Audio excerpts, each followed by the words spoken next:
आज बनवलाय मी पुरी भाजीचा बेत. तर गावाकडे भंडारा वगैरे असलं की कशी बटाट्याची भाजी बनवतात, सेम मी तशीच तुम्हाला बनवून दाखवणार आहे. तर इथे 4 ते 5 बटाटे जे आहे तर ते शिजवून घ्यायचे चांगले. त्याच्यानंतर ते त्याच्यातली वाफ काढून त्याला साईडने ठेवायचे. त्याच्यानंतर मस्त असं लालसर टोमॅटो घ्यायचं आहे, कांदा घ्यायचा आहे, बारीक चॉप करून घ्यायचं त्याला.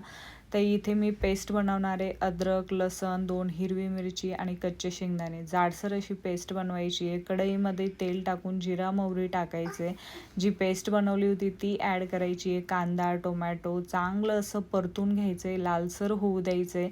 त्याच्यानंतर इथे मसाले ॲड केलेत मी. तर जे मसाले आहेत तर ते डिस्क्रिप्शनमध्ये दिलेले आहे, तुम्ही नक्की चेक करा. मीठ टाकून त्याला चांगलं असं परतून घ्यायचं आहे. मसाल्यांना पण चांगलं भाजून घ्यायचं आहे आणि थोडंसं पाणी टाकून त्याला साईडने थोडंसं गॅसवर शिजू द्यायचं आहे. तर गावाकडे कसं जेव्हा पण भाजीमध्ये बटाटे ॲड करतात तर हातानेच असं दाबून त्याला ॲड करतात, म्हणजे एखादा बटाटा छोटा, काही छोटे तुकडे, मोठे तुकडे, तर खूप छान अशी टेस्टी भाजी लागते. तर पुरी भाजीचा बेत बनून तयार